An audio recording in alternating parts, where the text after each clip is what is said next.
아침 묵상 2026년 2월 1일 주일 아침입니다. 오늘은 시편 14편 1절로 7절 말씀을 통해서 하나님을 부르지 않는 삶의 종말, 이런 제목으로 말씀 묵상의 은혜를 나누겠습니다. 어제는 무거운 마음으로 조카의 천국 시민 된 일주기 추모 예배를 하나님께 온 가족들과 함께 드렸습니다.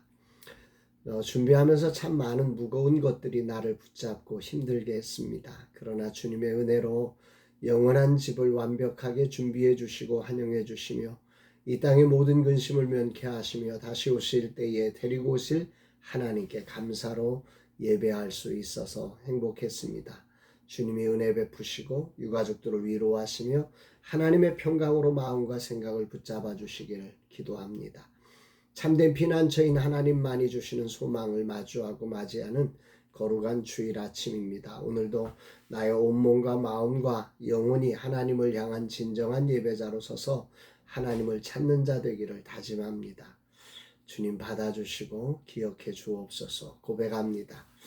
이날 주님 어떤 말씀으로 인도하실까? 오늘 본문에는 하나님을 인정하지 않는 사람, 그래서 하나님을 찾지 않는 사람들의 종착역에 대해서 이렇게 결론을 다윗은 짓고 있습니다. 3절에 다 치우쳐 함께 더러운 자가 되고 선을 행하는 자가 없으니 하나도 없도다. 신기하지 않습니까? 하나님을 인정하지 않을 뿐인데, 하나님을 찾지 않을 뿐인데 왜 이렇게 다 더러운 자가 되고 선을 행하지 못할까? 이들이 만들어가는 사회를 부패한 사회, 가증한 사회, 선을 행하지 않는 사회라고 정의하고 있음에 주목해 봅니다. 이들의 특징을 다윗은 이렇게 기술하지요. 4절에 죄악을 행하는 자는 다 무지하냐? 그들이 떡 먹듯이 내 백성을 먹으면서 여호와를 부르지 아니하는도다. 이것을 히브리 원문의 뜻을 살려서 해석해 보면 이들은 정말 모르는 것이 아니라는 말이죠. 분명 불의를 알고 연약한 자의 부당한 대우를 잘 알지만 책임을 회피하면서 그 일을 반복적으로 구조적으로 그렇게 만들어 간다는 것입니다. 그래서 다윗은 말하기를 내 백성을 떡 먹듯이 빵 먹듯이 먹는다, 이렇게 표현하고 있습니다. 아무런 죄책감을 느끼지 않으면서 너무 당연한 듯이 그런 악한 일을 하게 되더라는 거예요. 하나님을 찾지 않을 때, 하나님을 인정하지 않을 때 말입니다. 결국 하나님을 부르지 않는, 인정하지 않는 사회는, 그러니까 하나님을 인식하지 않을 때 인간은 어떻게 되냐면, 이 죄성을 가진 인간은 약자를 일상적으로 고통케 하는 구조를 만들어낸다는 거죠. 약육강식의 사회가 될 수밖에 없다는 거죠. 이게 죄성을 가진 인간이 만들어내는 세상이고, 하나님을 찾지 않을 때 그 어떤 인간도 그렇게 갈 수밖에 없더라, 이렇게 다윗은 말하고 있어요. 다윗은 언제 이런 일을 경험하면서 이런 이야기를 지금 쓰고 있을까 생각해 봅니다. 아마도 사울 왕의 말년에 경험하지 않았을까? 하나님을 부르지 않는 사울이 하나님을 외면하고 왕위를 지키려고 이렇게 애를 쓰다 보니까 모든 군대, 모든 조직, 모든 사람이 약자가 된 다윗을 괴롭히는 일에 혈안이 되어버리는 세상을 다윗은 처절하게 경험했던 거지.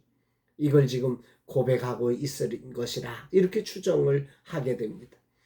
그리고 바울은 로마서 3장에서 죄로 타락한 인간의 모습을 이 본문을 가지고 설명하기도 하죠.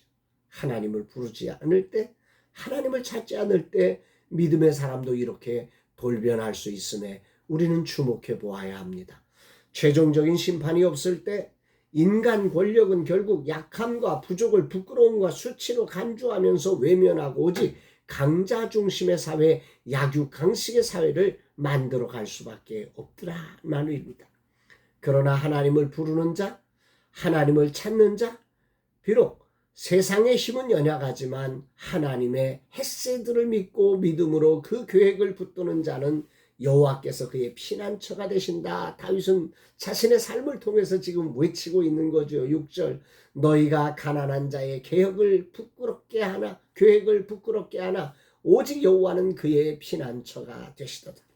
세상은 그 가난한 자들의 그 의로운 계획들, 선한 계획들, 하나님을 알기에, 하나님이 심판할 걸 알기에 세상이 다 가는 길을 걸어갈 수 없고 세상과 다른 길을 걸어가는 그 계획을 부끄러워하고 그리고 조롱하고 그러지만 그러나 하나님은 여호와는 그의 피난처가 되시도다 고백합니다.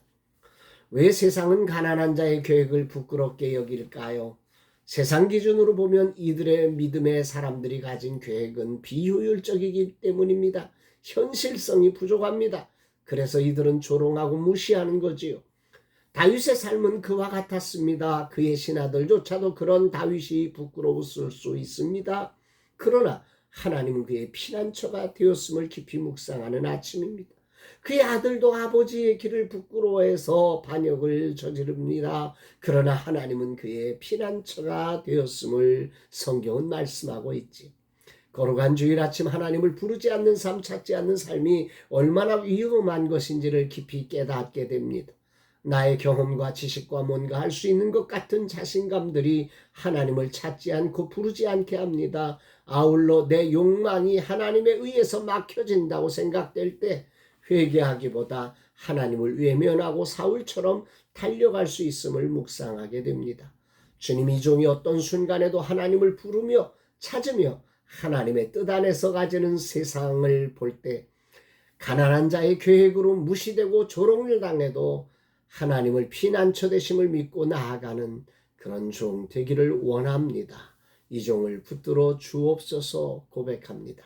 사랑하는 여러분, 하나님을 부르지 않으면, 하나님을 찾지 않으면 나도 모르는 사이에 약자를 삼키는 편에 서게 된다고 성경은 말씀하고 있습니다.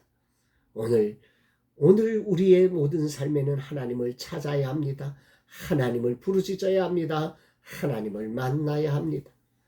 그분이 우리의 길이요 진리요 생명이심을 기억하면서 이 거룩한 주일 주님을 부르짖고 주님을 찾는, 그래서 하나님을 인정하는, 하나님을 왕으로 인정하고 그분의 시선 앞에서 우리의 삶을 조정해가는 저와 여러분 되시기를 주의 이름으로 축복합니다.